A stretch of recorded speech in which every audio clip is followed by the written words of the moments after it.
Drouin, je suis co-gestionnaire des dons planifiés à l'Université d'Ottawa et je siège aussi au sein du Comité national d'éducation de l'ACTPD et aussi la conférence nationale.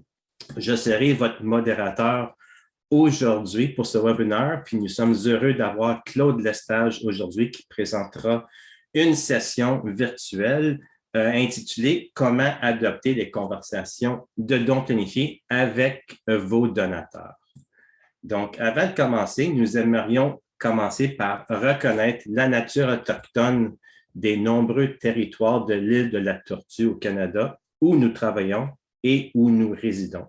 Les peuples autochtones ont vécu depuis des dizaines de milliers d'années et vivent encore aujourd'hui dans ces territoires. En tant que colons immigrants et descendants de ceux-ci, et en tant que visiteurs, nous honorons et nous respectons tous les peuples autochtones de ces territoires et nous espérons un avenir plus juste ensemble. Donc, avant de débuter avec Claude Lestage aujourd'hui, j'ai quelques règles et instructions à partager avec vous. Donc, on vous demande, s'il vous plaît, de garder votre caméra et votre micro éteints tout au long du webinaire. Je vous invite aussi de vous engager dans la fonction chat, de poser vos questions, d'échanger vos idées, des conseils, etc., mais plus précisément, les questions, vous pouvez les poser tout au long de la présentation. Je vais garder un œil sur les questions et les poser à Claude au fur et à mesure, mais aussi, il y aura une période de questions à la fin du webinaire. Vous allez noter que dans le courriel que vous avez reçu de Erin hier, il y avait un lien Dropbox qui inclut la biographie de Claude, 2 formulaires pour vos crédits de CFRE et la MFAP, et également un PDF de la présentation de Claude Lestage qui va nous présenter aujourd'hui. Puis à noter que ce webinaire donne droit à un crédit de formation reconnu par le CFRE et un crédit reconnu par le MFAP. Également, après le webinaire d'aujourd'hui, par la fin de la journée, dans les prochaines 24 heures, vous recevrez un courriel de Erin avec l'enregistrement de ce webinaire-là. Et également, elle va envoyer un lien avec les prochains webinaires en français. On en a 3 autres. Donc, soyez fiers, puis que l'association, l'ACPDB est aussi fière de présenter un total de 4 sessions en français cette année. Donc, celle-ci qui commence avec Claude Lestage, une avec Mariska Labarre au mois de janvier, une autre avec Chantal Thomas et l'autre avec Alain Levesque. Donc, je vous encourage fortement de participer à ces sessions-là. On a fait beaucoup d'efforts de recevoir et de vous présenter des sessions en français, puis nous en sommes fiers. Fait qu'on veut vraiment voir la belle participation de tout le monde. Donc, avant de commencer, nous avons un petit message de notre commanditaire Pear Tree Canada.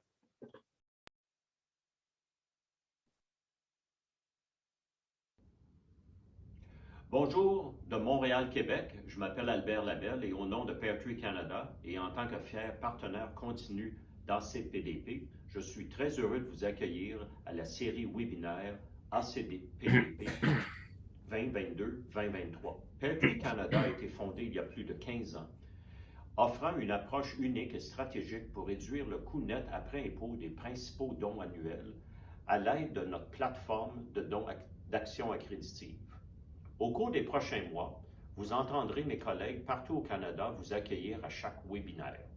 Pear Tree est présente à l'échelle du Canada, ce qui signifie que nous sommes susceptibles de déjà vous connaître, que vous soyez un organisme de bienfaisance ou un conseiller, ainsi que les subtilités de votre public et de la façon que notre offre peut être utilisée pour maximiser dans chaque province. Je vous encourage de visiter peartree.com et de consulter la page Équipe pour faire connaissance de notre représentation d'un océan à l'autre. Notre plateforme éprouvée est largement acceptée par les philanthropes du Canada et leurs conseillers en patrimoine, en fiscalité et en droit, même dans les scénarios familiaux et d'entreprises multigénérationnelles et multiterritoriaux les plus complexes. Des organismes locaux aux grandes institutions, Peartree aide les principaux donateurs à donner plus, ce qui se traduit par des dons transformationnels, tout en finançant simultanément la création d'emplois dans les collectivités nordiques éloignées au Canada. Pour en apprendre davantage, consultez le site peartreecanada.com et maintenant, place au séminaire.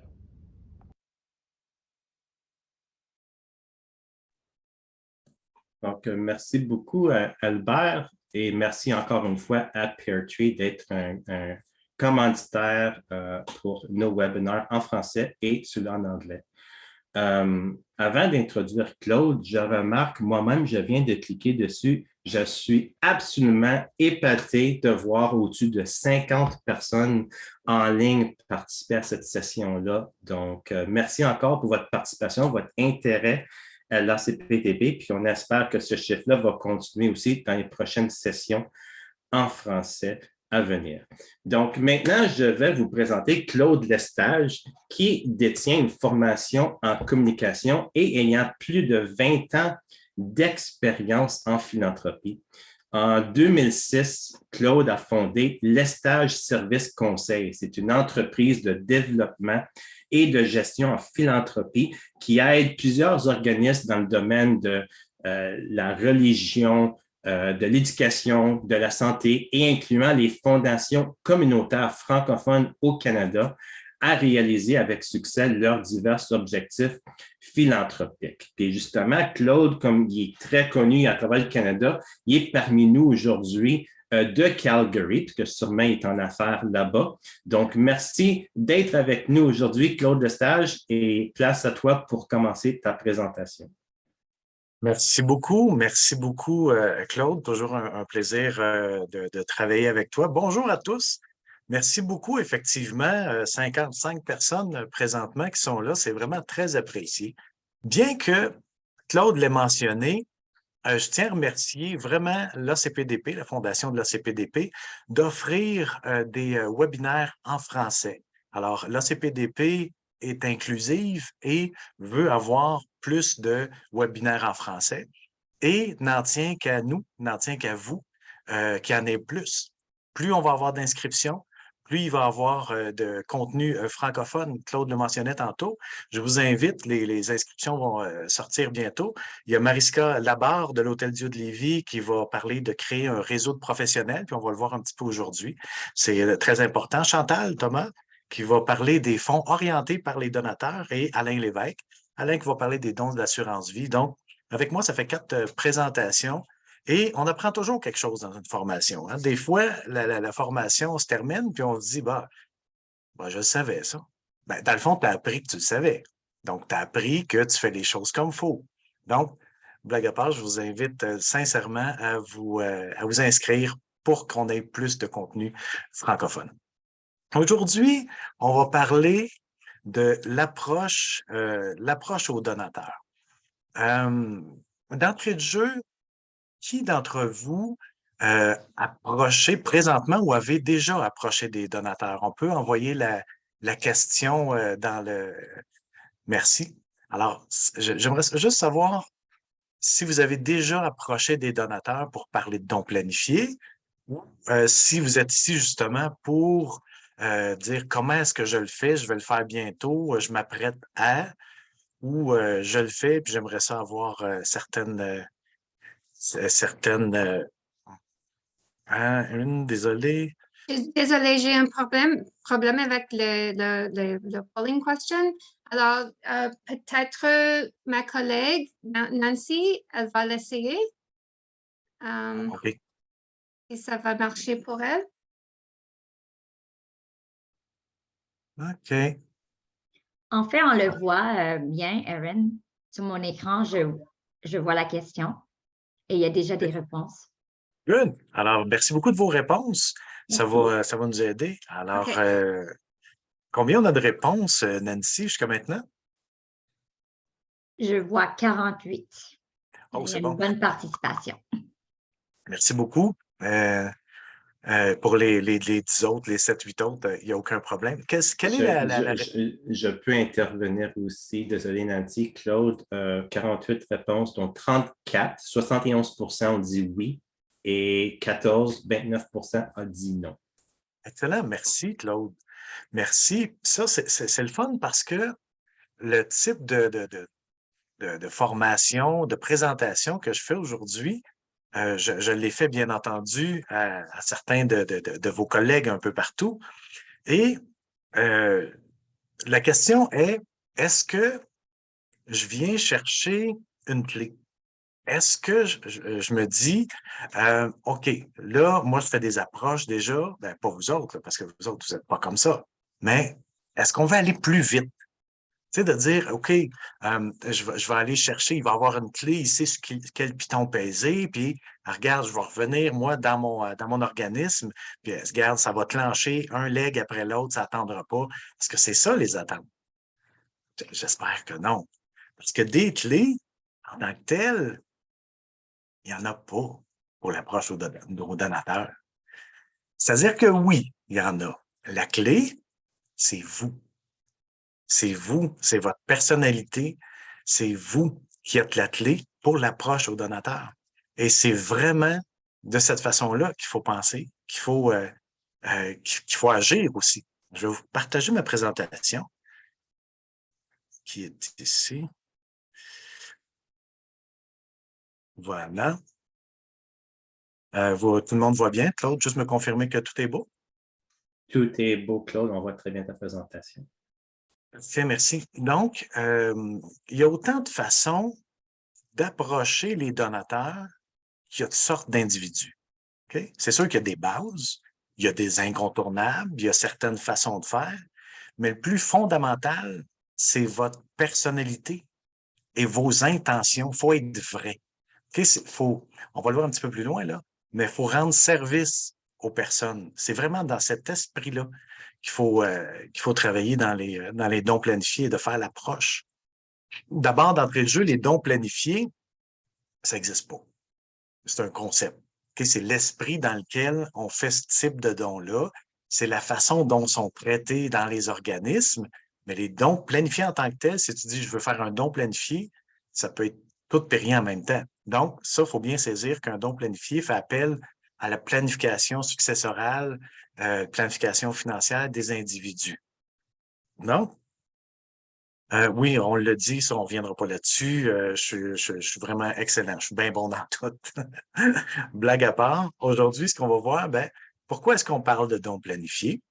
Les dons planifiés en tant que tels, l'approche, la rencontre, le suivi, puis on va avoir des questions. Puis, vraisemblablement aussi, on va échanger avec Claude, on pourra échanger ensemble, tout le monde ensemble, sur les 73% qui sont ici, qui font déjà des approches. Si vous voulez entrer dans la conversation vers la fin, vous serez les bienvenus pour partager vos trucs avec tout le monde. Alors, on va débuter. L'argent ne fait pas le bonheur. Souvent, on entend ça, hein? Tu sais, hey, l'argent ne fait pas le bonheur, puis plus on a d'argent, plus on a de problèmes. Ben, c'est pas vrai. C'est pas vrai. Oui, l'argent fait le bonheur. Tu as simplement qu'à le donner. Puis c'est ça que vos donateurs font. Tu vas être heureux, puis tu vas rendre les gens heureux. Donner, ça rend heureux. Puis vos donateurs, c'est ce qu'ils veulent. Être heureux. Plus d'argent, plus de problèmes? Non. Plus d'argent pour régler les problèmes des autres. Donner, ça rend heureux. Il y a une personne que j'ai rencontrée qui avait les dons planifiés comme responsabilité dans son organisme qui m'a déjà dit hey, écoute, sérieux, je ne comprends pas comment ça que des personnes donnent autant d'argent. Mais ça, pour l'approche aux donateurs, c'est à base, là. Comprendre pourquoi les gens sont généreux. Pourquoi certaines personnes veulent faire une différence dans leur milieu. Pourquoi certaines personnes décident de donner une partie de leur patrimoine à un organisme, une partie de ce qu'ils ont pris une vie à amasser. Ils le donnent. C'est quelque chose, là. Ces personnes-là, c'est vos donateurs en dons planifiés. C'est des personnes avec un paquet d'histoires à raconter. Des personnes qui ont choisi votre organisation pour créer un héritage. Bon, il y a beaucoup de ces personnes-là, de ces donateurs-là, qui ne savent pas encore qu'ils sont comme ça, puis c'est là que vous intervenez. OK? On va regarder rapidement certaines choses parce qu'il y a des gens de tous les niveaux ici. Pourquoi est-ce qu'on parle de dons planifiés? Ben, écoutez, c'est la première fois dans l'histoire que les 65 ans et plus dépassent en nombre les 15 ans et moins. Il y a un transfert de richesse qui est évalué à soit à 896 milliards ou 750 milliards, là, dépendant des sources. Mais ce qu'il faut retenir, c'est qu'il y a un transfert de richesse sans précédent on est en plein dedans, là. Il y a un organisme à qui je rends des services présentement qui, l'année dernière, au Québec, l'année dernière, a reçu un legs de un petit peu plus que 4 millions. Puis ce legs-là, il arrivait du champ gauche complètement. Et il ne l'avait pas vu, il ne connaissait pas la personne. La personne avait vraisemblablement là, aimé les actions de cette fondation-là. Mais c'est ça, il y a un transfert de richesse incroyable. Donc, comme vous le voyez, il y a 20 des héritiers qui vont recevoir des legs de 100 000 à 500 000. 5 vont recevoir des legs de 500 000 et plus, puis on va en avoir de plus en plus.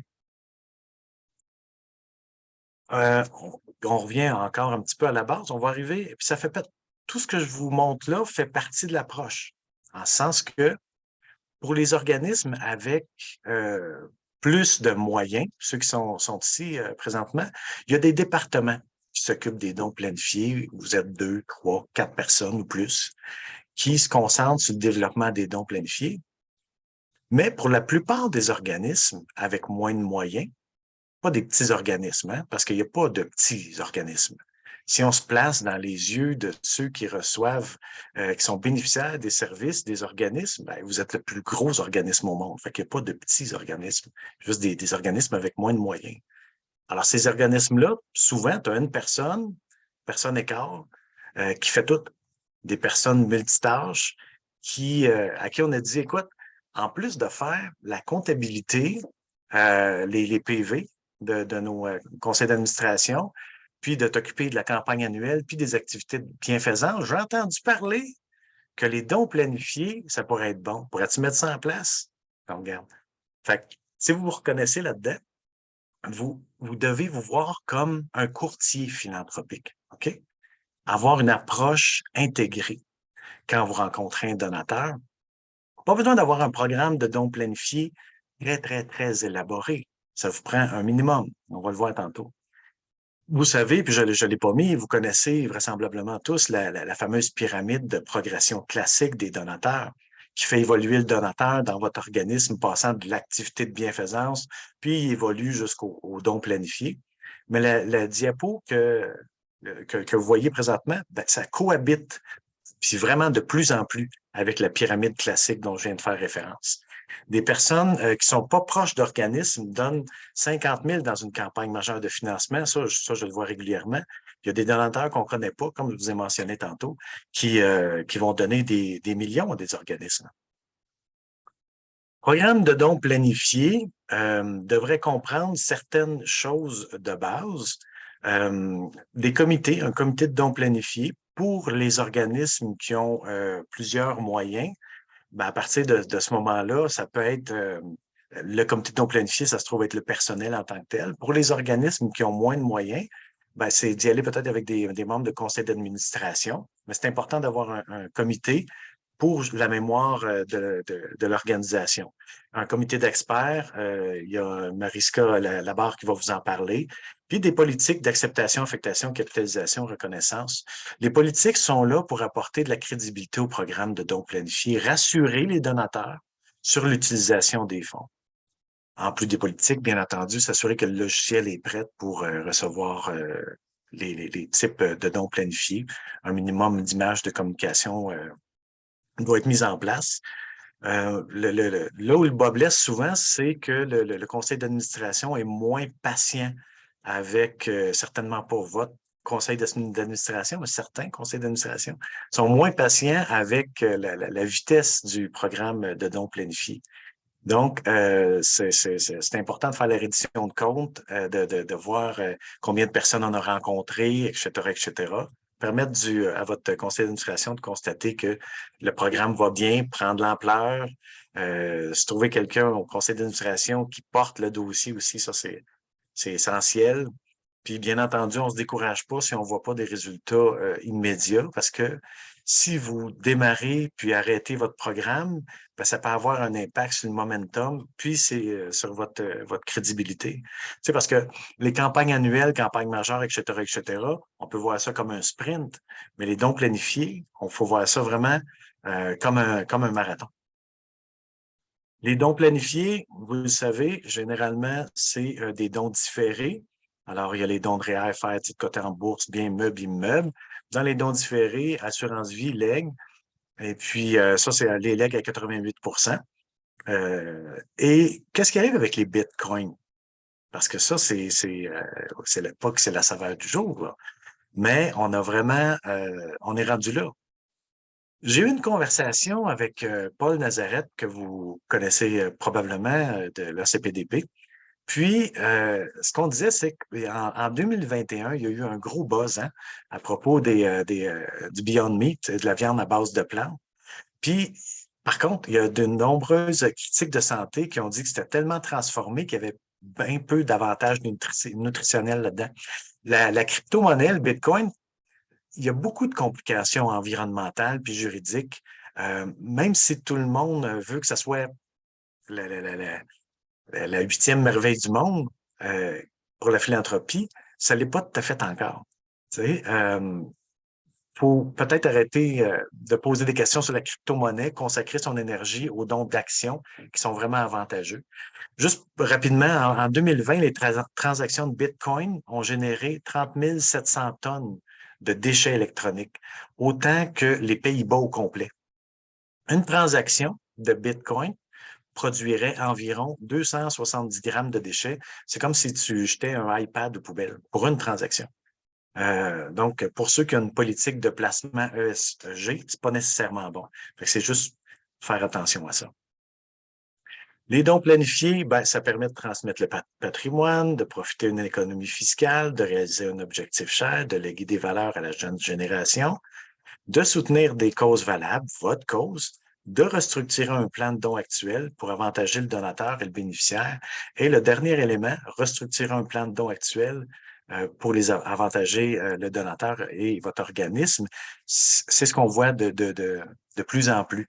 Les gens qui arrivent à un certain âge, qui étaient associés dans une entreprise et qui ont une assurance vie qui devient caduque, ben, au lieu de la laisser tomber, de la léguer à un organisme. Ça, on le voit vraiment de plus en plus. Pourquoi est-ce que les gens donnent? Parce que la demande a été faite. Il y a une opportunité qui s'est présentée, une stratégie qui a été offerte. Le donateur éprouve de la compassion pour ceux qui sont dans le besoin. Le donateur croit en la cause. La cause affecte directement le donateur. Lui, il veut redonner à la communauté. Puis ça, c'est une étude qui a été faite, comme vous le voyez, par l'Université de l'Indiana, l'Université de Pittsburgh. Mais la première raison pour laquelle les gens donnent, c'est parce qu'il y a une demande qui a été faite. Il faut le demander. Puis des fois, ben, c'est un petit peu plus difficile. On va le voir tantôt. Les principaux types de donateurs qu'on rencontre, il y a les donateurs naturels. Les donateurs naturels, c'est ceux qui sont impliqués depuis toujours dans votre cause. C'est des gens qui vont avoir eu, disons, au niveau de la santé, certaines maladies, puis ils vont s'investir à l'intérieur de cette organisation-là, parce que pour eux, c'est vraiment c'est naturel. Les philanthropes, ça, c'est viscéral. Ça, c'est des gens qui veulent, puis vous en connaissez probablement tous, des gens qui veulent redonner. Sincèrement, moi, je reviens toujours à l'exemple de Yvon Deschamps dans les années 70 qui faisait malheur avec ses spectacles. Puis, à un moment donné, il était mal à l'aise, sincèrement, parce qu'il y avait trop d'argent. Il se sentait mal. Il y avait trop d'argent. Fait que Judy, il a dit, ben écoute, donne-les. Puis c'est de même que le chaînon a été créé. Ça c'est un philanthrope. Les personnes qui n'ont pas d'héritier, puis ça, on le vérifie souvent, puis je le vérifie régulièrement, les personnes qui n'ont pas d'héritier ne savent pas à qui donner. Puis là, souvent, on me demande, ouais, mais pourquoi ils font un testament? Ben, parce que s'ils font pas de testament, ben, c'est parce que ça va aller à curater le public. Fait que tu as le choix, à ton décès, tu donnes à un organisme de ton choix ou tu donnes au gouvernement. Donc, et c'est important de sensibiliser les gens, donc, que vous avez un programme de dons planifié. Je jasais hier, justement, avec une personne ici qui a reçu un legs de 800 000. C'est une fondation communautaire. Elle a reçu un legs de 800 000 pour un organisme qui vient en aide aux chats de cette région-là. Alors, c'est important de bien faire connaître notre organisme. C'est correct, puis je suis bien content pour les chats, mais j'ai la nette impression qu'il y a d'autres organismes qui auraient pu rendre des services également. Les investisseurs, c'est des personnes qui vont vouloir effectivement investir dans leur communauté. C'est des personnes également qui vont voir une opportunité de réduire leur fardeau fiscal, qui vont voir les avantages fiscaux. Par contre, les avantages fiscaux, oui, font partie des dons planifiés, mais c'est pas la motivation première des donateurs, l'aspect fiscal. Puis, il y a des donateurs. Excuse-moi, Oui. Claude, je vais juste t'interrompre sur les investisseurs parce que Humera du HEC de Montréal avait une petite question. Est-ce que les dons d'actions sont avantageux aujourd'hui dans le contexte actuel quand les marchés sont à la baisse? Ça dépend, c'est une excellente question. Ça dépend toujours du prix que tu as payé. Ça dépend toujours du prix où le donateur a payé ses actions, parce que ça reste toujours la même chose. Hein? Comme il n'y a plus d'imposition sur le gain en capital, si la personne a payé une action 20 $, elle est montée à 50, puis est rendue à 30, ben à ce moment-là, il y a quand même un avantage qui est là. Mais si elle est descendue en bas du coût d'achat, à ce moment-là, il y a plus vraiment d'avantages, de gros avantages comme on le connaît si l'action a plus de valeur qu'au départ. Parce que c'est bon comme... c'est bon. Je pense à clarifier, ça avait été ma réponse aussi pour Humera aussi, Claude. Vas-y. Vraiment, je suis vraiment content, Claude, de savoir que j'ai donné une bonne réponse. Je suis vraiment content. Good. Les donateurs commémoratifs, on en a parlé. Ils veulent rendre hommage à une personne ou à une famille ou à un président de compagnie. Donc, ça va être des motivations. Ça, lorsque vous allez approcher les donateurs, c'est une motivation, ça, de rendre hommage à quelqu'un à travers un fonds, à travers votre organisme. Vous connaissez probablement la pyramide des besoins, la pyramide de Maslow. Tous les besoins fondamentaux ont besoin d'être comblés, sont continuellement présents en nous autres. Okay? Mais il y a des besoins qui vont se faire plus sentir que d'autres à un moment donné. Par exemple, une personne qui est démunie, est capable de mettre sa vie en péril pour se nourrir. Donc, les besoins physiologiques sont plus importants que les besoins de sécurité à ce moment-là. Tu comprends? Donc, en général, plus on avance dans la vie, plus le besoin d'accomplissement personnel est présent, puis il doit être comblé. Puis c'est là que les dons planifiés, le désir de faire du bien, devient un outil incroyable pour l'accomplissement personnel. Dans le fond, en offrant aux personnes d'adhérer à votre programme de dons planifiés, vous les aidez. Vous leur offrez une opportunité de se réaliser à travers votre organisme. Okay? Donc, c'est un besoin qui doit être comblé. Bon, maintenant, l'approche. Ce qui est essentiel, c'est de savoir on veut quoi, de qui, pourquoi, comment, puis où. Cibler, c'est essentiel. C'est essentiel. Qu'est-ce qu'on offre? Qu'est-ce qu'on offre à la personne qu'on va rencontrer? C'est quoi la motivation première de rencontrer quelqu'un? Ça devrait être lui rendre service. Sincèrement, si vous allez faire une rencontre, puis que l'objectif est de dire, écoute, moi, je veux ressortir de là avec 2 produits d'assurance vie, puis mettre quelqu'un mettre mon organisme sur un testament, etc., etc. La motivation, c'est correct, là, tu sais, mais il faut vraiment avoir dans l'esprit de rendre service à la personne. Puis, pas besoin d'offrir le gros kit si votre organisation cible uniquement les legs, là. À ce moment-là, on va parler uniquement de legs. Et généralement, on a beaucoup de succès avec les donateurs qui donnent depuis longtemps. Parce qu'on n'a pas besoin d'être riche, là. Il y a des histoires de personnes que je connais en Outaouais. La personne a donné, c'était 25 ou 30 pièces pendant plusieurs années, puis à son décès, c'est 25 000 qu'elle a donné.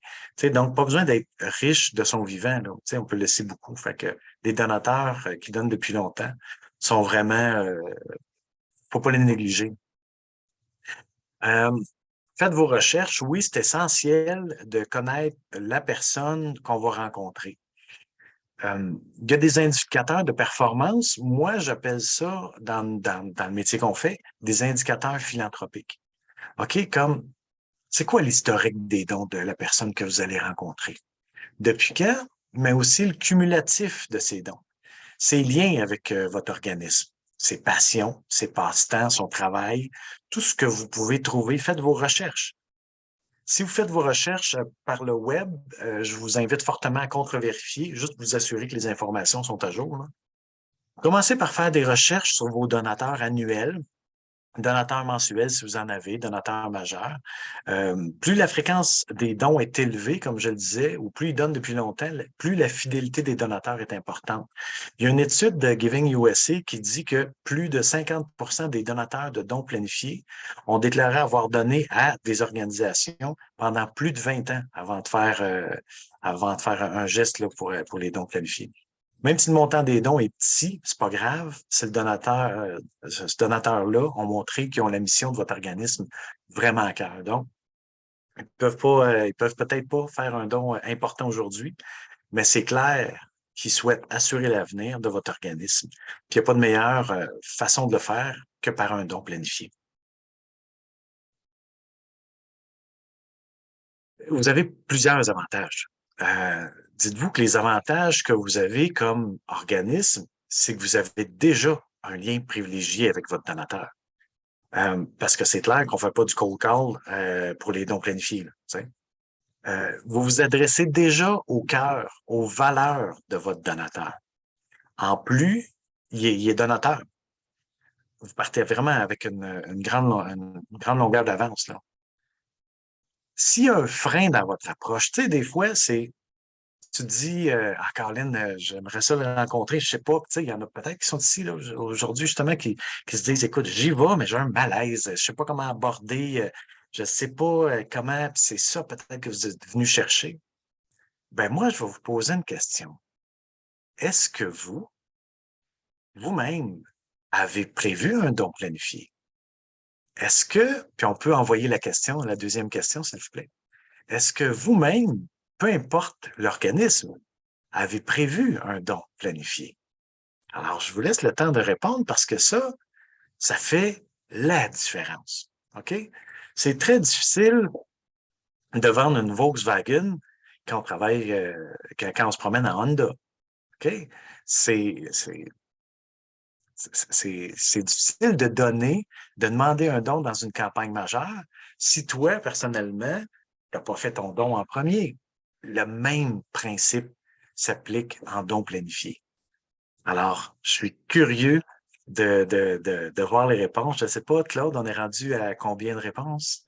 42 des participants ont répondu, puis à ce moment ici, 33% ont dit oui, puis 68% ont dit non. Bien, bravo, 33%. Puis ceux qui ont dit non, 69% non et 31% oui. Les 31%, c'est excellent. Merci. Puis peu importe l'organisme, peu importe le montant, peu importe le véhicule. Pour la majorité d'entre vous qui est ici avec nous, je pense que ça, là, c'est une des clés pour avoir une meilleure approche. Okay? Est-ce que vous-même, avec votre famille, faites un projet de famille? Êtes prêt à vous commettre? Ouais, mais tu sais, Claude, Calvas, j'ai mes enfants, j'ai de la misère à joindre les deux bouts, puis je comprends. Mais vous savez, vous êtes là-dedans. Un don testamentaire, ça ne vous coûte rien de votre vivant. Il y a un paquet de véhicules que vous pouvez utiliser qui ne pénalisent pas votre famille. Puis je l'ai dit au début, donner, ça fait du bien. Parce qu'il ne faut pas oublier que le seul, peu importe notre religion, là, le seul argent qu'on apporte avec nous, avec notre décès, c'est l'argent qu'on a donné. Parce que cet argent-là, c'est elle qui a fait du bien et qui va faire du bien. Pensez-y. Je vous invite fortement à réfléchir à ça. Pensez à ça avec votre famille. Juste un petit commentaire, Claude. Merci Peggy Killing de ton commentaire. Il se peut que les gens n'aient pas encore de testament. Ça, c'est possible. Puis dans d'autres sessions précédentes que j'ai données, Claude, à plusieurs reprises, je mentionne aux gens, c'est quand le moment propice dans la vie de quelqu'un de créer un testament ou de mettre à jour un testament. Puis souvent, c'est dans le contexte quand une personne se marie, a des enfants, se prépare à la retraite. Donc ça, c'est 3 moments propices dans la vie de quelqu'un qui s'engage à créer un testament ou mettre à jour leur testament. Effectivement, quand il y a un divorce, etc., oui, les gens doivent faire la mise à jour, mais c'est une chose à noter. Dans votre métier de philanthropie, vous rencontrez des donateurs, vous remarquez leur âge, puis ils commencent à se préparer à la retraite, sont souvent dans le contexte d'avoir en tête de faire la mise à jour de leur testament, de mettre les choses à jour. Puis ne pas oublier que la pandémie a eu un grand impact sur la pensée des gens qui n'avaient pas de testament, d'en créer une ou de mettre à jour le testament, parce que la COVID a fait peur à plusieurs personnes, puis les firmes d'avocats ont été fréquemment communiquées pour faire ces étapes-là. Oui, tout à fait. Puis merci de la précision, Claude. Mais le fait est que je ne vous demande pas de faire votre testament au plus rapidement, mais d'avoir l'intention de. C'est l'intention qui compte. Okay? Et puis on dit effectivement, Claude, que la moyenne d'âge pour faire le premier testament, c'est début quarantaine, milieu quarantaine. OK, fait que je suis long dû, moi, là. OK, cordonnier mal chaussé. La prise de rendez-vous, on va regarder la prise de rendez-vous maintenant. À la première prise de rendez-vous, je vous invite sincèrement à pas nécessairement demander un don. Okay? L'objectif du premier rendez-vous, c'est de connaître le donateur, connaître ses passions. Qu'est-ce qui le motive à donner? Raconter sa vie, il y a des histoires à vous raconter. Pourquoi est-ce qu'il s'implique dans votre organisme? Qu'est-ce qui le motive? C'est clair qu'on fait un minimum de préparation pour la prise de rendez-vous. Les premières fois, c'est peut-être pas inutile de répéter, de s'entraîner, à être à l'aise au téléphone. C'est à base. Restez vous-même. Jouez pas le rôle de quelqu'un, restez vous-même, sincèrement, et soyez convaincus du bien fondé de votre programme de dons planifiés. Vous pouvez rédiger un argumentaire qui contient des mots-clés à placer absolument dans votre conversation. Vous pouvez comment je dirais ça? Embarquez-vous pas dans bonjour, j'aimerais ça qu'on regarde votre testament ensemble. Là. Je sais que vous ne ferez pas ça, là, mais tu sais, c'est juste l'objectif, là, c'est de prendre un rendez-vous. C'est juste ça. Puis c'est d'aller parler pour la première fois. C'est vraiment d'aller discuter, parler, connaître votre donateur. Et surtout, assurez-vous de parler à la bonne personne. Parce que des fois, si vous allez rencontrer la personne que vous avez dans votre base de données, à qui vous émettez le reçu d'impôt, ben c'est peut-être elle ou lui qui signe le chèque, mais c'est parce que son conjoint ou sa conjointe lui dit « Regarde, il faudrait qu'on donne là, il faudrait que tu donnes là, etc. » Donc, surtout, assurez-vous de parler à la bonne personne, ça, c'est essentiel. Au niveau de la rencontre, encore là, je le maintiens, c'est de connaître la personne derrière le donateur qui est important. Ça se peut qu'on discute aussi d'une partie du patrimoine. Là. Donc, l'endroit, l'ambiance, tout ça, c'est important. Ça doit être choisi. Un endroit qui est propice à l'échange, à la discussion. Je ne ferai pas ça dans un casse-croûte, mettons. Vous avez le privilège de connaître l'humain. Vous ne vous adressez pas à l'entrepreneur qui a fait fortune, à l'artiste ou peu importe. vous allez avoir une discussion sur les valeurs d'une personne, les valeurs humaines d'une personne. Vous êtes vraiment sincèrement, là, on est privilégié de connaître ces personnes-là de cette façon-là. C'est important que la personne se sente à l'aise. Donc, l'endroit est essentiel. Puis, l'endroit, c'est l'endroit qui est mieux pour cette personne-là. C'est à la personne de choisir l'endroit où elle aimerait vous rencontrer. Souvent, on a une relation, surtout quand on est dans des campagnes majeures ou dans des activités ou de bienfaisance, etc. Souvent, on a une relation beaucoup plus d'affaires avec les donateurs. OK? Mais il ne faut pas oublier que c'est la tête qui prend la décision, mais c'est le cœur qui donne. OK? Donc, passez à une relation personnelle. Intéressez-vous, comme je le disais, à l'humain. Est-ce qu'il est en couple? Y a-t-il des petits-enfants? Y a-t-il une relève pour son entreprise? Je vous invite à échanger avec le donateur sur ces causes parce que oui, généralement, en don planifié, dans un testament, il y a 3 causes. Hein? Il y a la vôtre, puis il y en a 2 autres. Puis on parle de l'alma mater et de l'Église, de sa religion. Donc, échanger avec lui sur ses causes, toutes les causes qu'il y a, pas juste la vôtre. Ce qu'il aime, qu'est-ce qu'il voudrait améliorer? Quel impact qu'il recherche? C'est quoi ses intentions philanthropiques? Il faut faire comprendre l'importance et l'impact de son don. Comment est-ce que cette personne-là fait une différence? C'est ça que la personne doit réaliser. Quel impact cette personne-là a et peut avoir. Ça, c'est une partie de votre job, là, de faire comprendre à ces gens-là qui ont un impact incroyable. Expliquez aux donateurs comment, ensemble, vous et le donateur, l'organisme et le donateur, vous pouvez faire une réelle différence dans la vie de votre clientèle. Autre chose qui est importante, puis non négligeable, c'est important d'entretenir une relation avec le couple.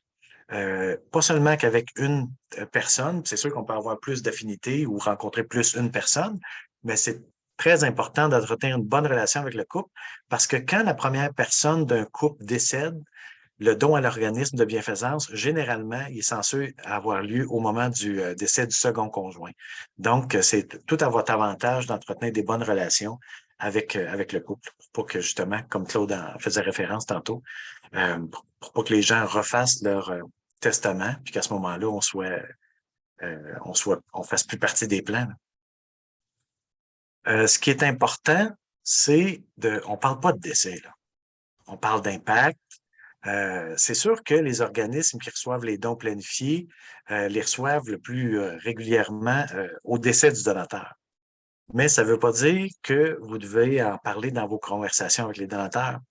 À la place, réveillez le désir de votre donateur potentiel de créer un impact. La meilleure façon de faire, c'est d'orienter votre conversation sur la manière dont il ou elle peut créer un héritage. Claude? Oui, je suis ici. OK, je pensais que tu voulais intervenir. Oh non, c'était juste au niveau du temps. Je veux juste m'assurer qu'on a un peu de temps pour des questions. Puis tu es, bon. au courant avec le nombre de slides qui te restent à présenter. Oui, ça va être correct. Merci pour le reminder. Quand un donateur fait un don planifié à un organisme, dans le fond, il crée son propre héritage en soutenant l'avenir de la cause qui tient à cœur, votre cause. Vous pouvez utiliser les expressions comme laisser un héritage. Laisser un héritage, on évite ça. Ça implique la mort. Donc, utilisez plutôt créer un héritage, faire un don. Mais laisser un héritage, c'est plus négatif. Donc, on veut créer un héritage. C'est un petit mot, mais ça fait toute la différence. Parler du pourquoi. Ça, là, je le dirai jamais assez, là. Le pourquoi, c'est le plus important. OK? Il y a moins de 10% des donateurs qui sont motivés par l'aspect fiscal. Pour le comment, dans le sens quel véhicule philanthropique il veut utiliser, si tu un leg, si tu un don d'assurance vie, whatever, invitez votre donateur à travailler avec ses conseillers, quitte à l'accompagner. Négligez pas l'information à donner aux professionnels non plus. Quoi qu'ils sont de plus en plus au courant d'eux, mais si on recule d'il y a une dizaine d'années, il y a plusieurs professionnels qui ne savaient pas trop quoi faire avec les dons planifiés. Puis le comment, laissez ça à votre comité d'experts qu'on a vu plus tôt.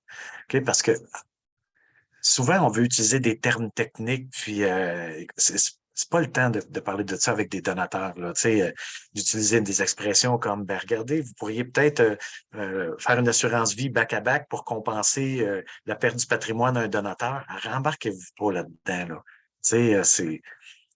Laissez ça le comment aux professionnels, puis parler du pourquoi, c'est ça qui est essentiel. L'impact du don, pardon, démontrer le bien fondé du programme, réconforter le donateur dans son intention de donner, c'est ça qu'il faut faire. S'il y a de quoi qu'il faut retenir, c'est vraiment ça, là. Faire savoir à vos donateurs comment les dons vont contribuer à l'avenir de votre organisme. Avec des phrases comme vous pouvez soutenir notre mission pour des générations, avoir un impact pour les décennies à venir. Comment est-ce qu'on pourrait faire pour que votre 1000 dollars annuels que vous donnez puisse perdurer et avoir encore un impact dans 25 ans? Si vous présentez le don planifié à vos donateurs pour la première fois, je l'ai mentionné, évitez le langage technique, fiducie résiduelle de bienfaisance, etc., etc. C'est pas ça qui... Laissez ça vraiment aux professionnels. Une des choses les plus puissantes que vous pouvez faire quand vous parlez aux donateurs de dons planifiés, c'est d'inclure des histoires des autres, le storytelling. Les histoires peuvent présenter les raisons pour lesquelles le donateur que vous êtes en face choisit de donner parce qu'il va se reconnaître dans ces histoires-là. Donc, vous captez l'attention, vous communiquez sur ces valeurs. Le storytelling, c'est là pour créer des images, créer des émotions.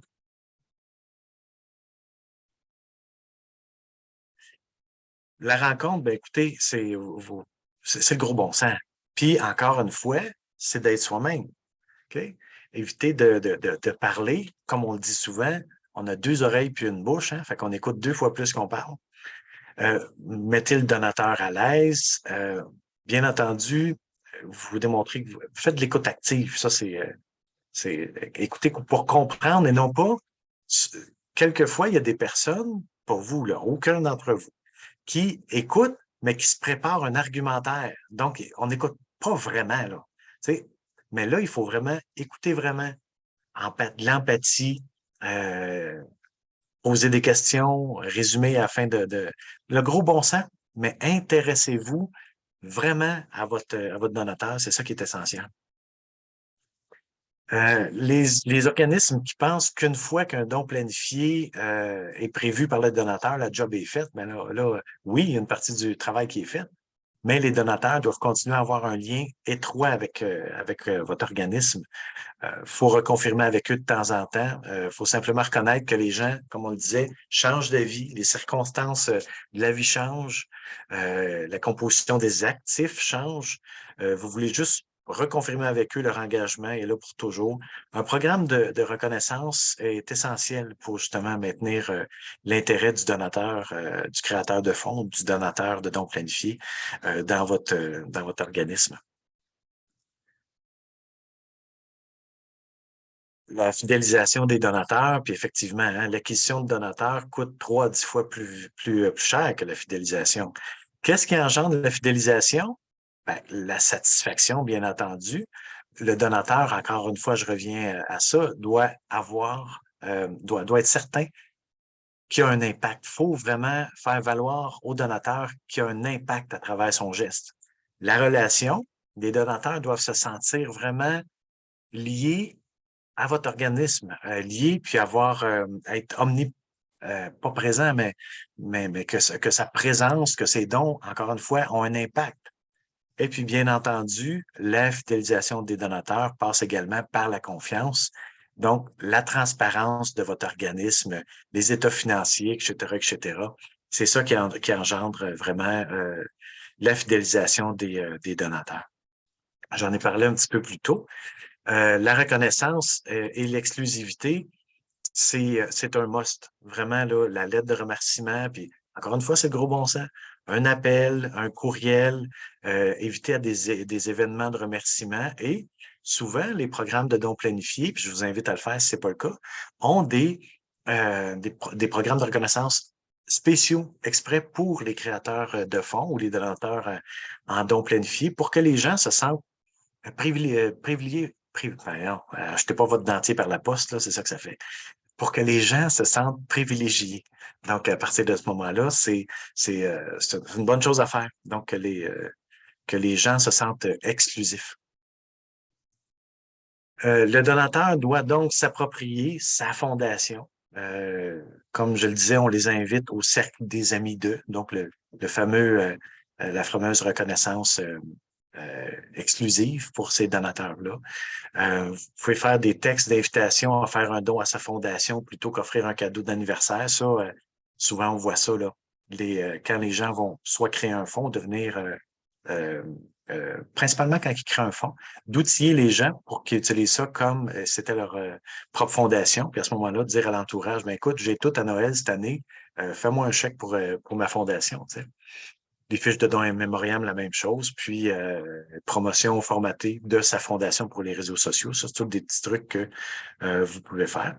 Et Claude, on est rendu maintenant aux questions et aux échanges. Alors, j'espère que ce bout de la présentation vous a plu et que vous allez en retirer un petit quelque chose. Donc, est-ce qu'il y avait certaines questions?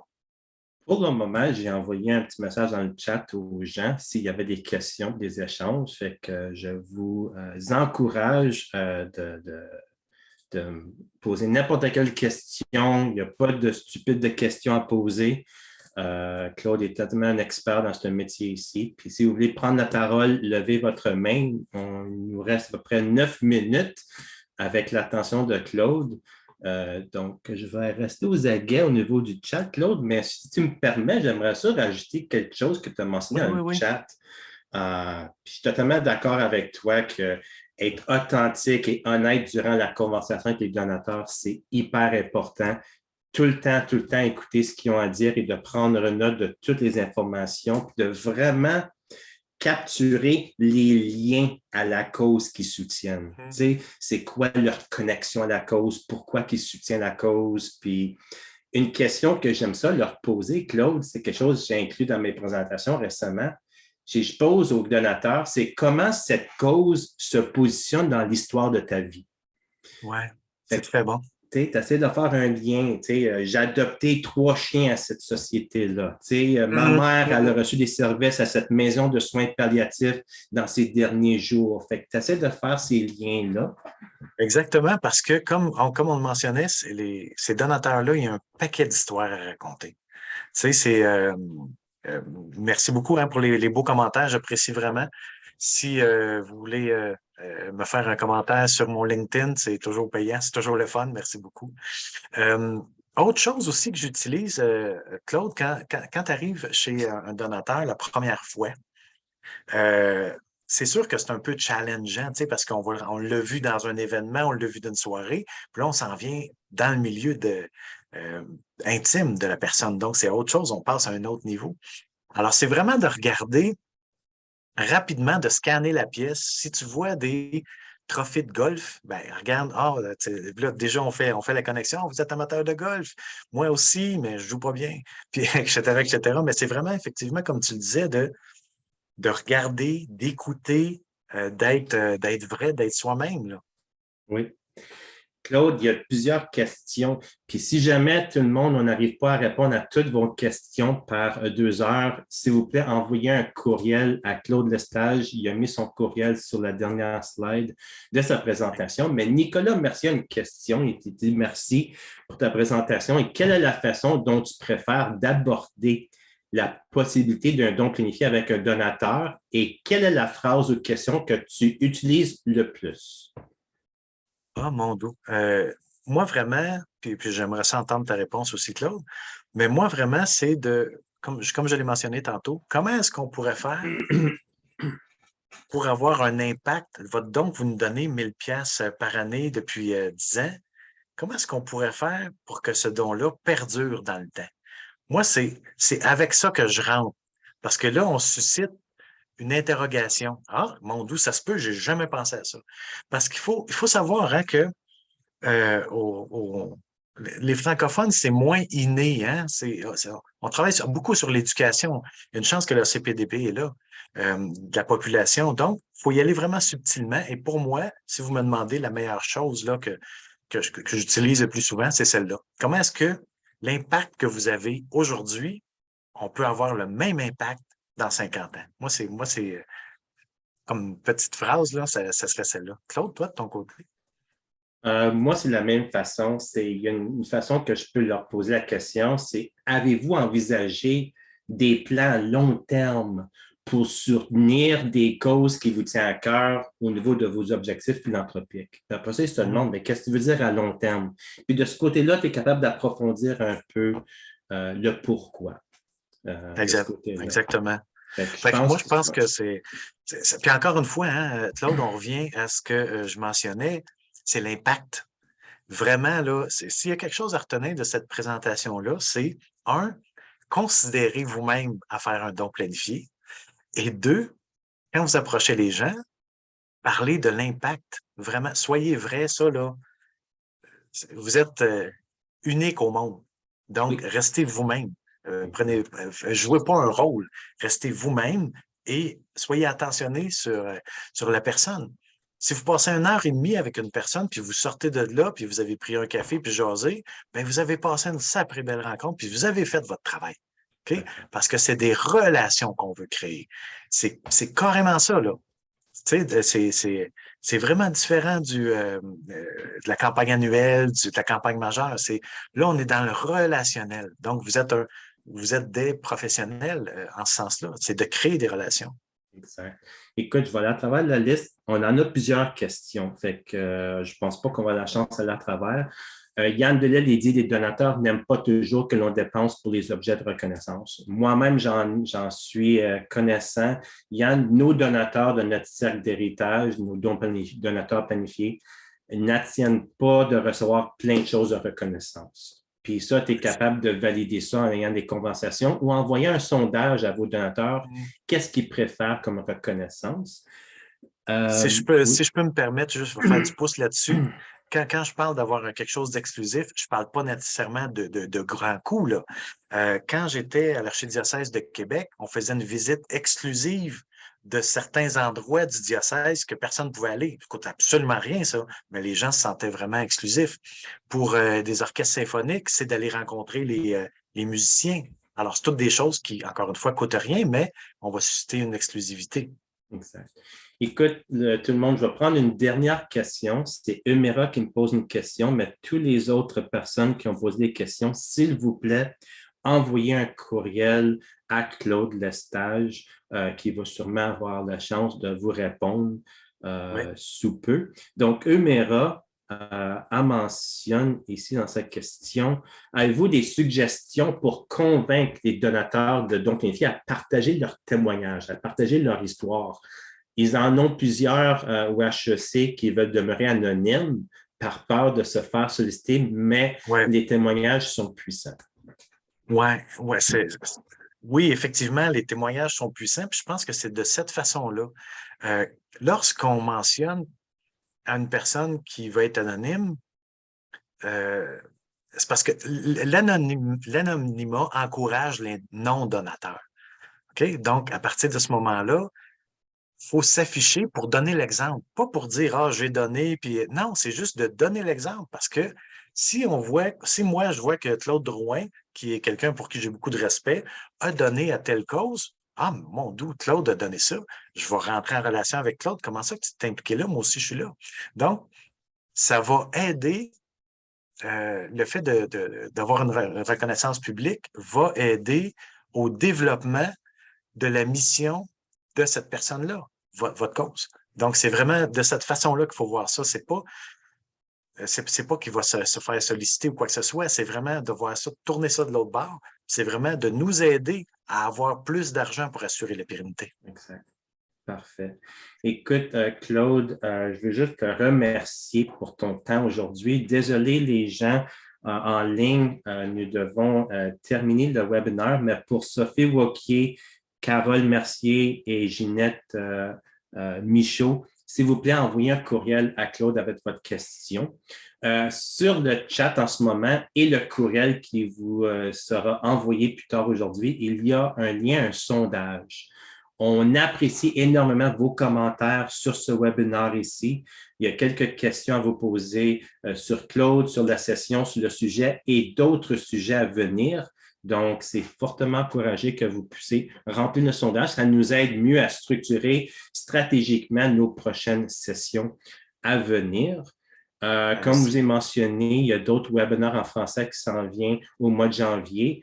Vous allez avoir un lien pour vous procurer un achat spécial pour assister à ces 3 webinaires-là en français. Puis rappelons que notre programme de formation font partie de la série des webinaires mercredi et est rendu possible grâce à la générosité de personnes qui soutiennent la fondation de l'ACPTP.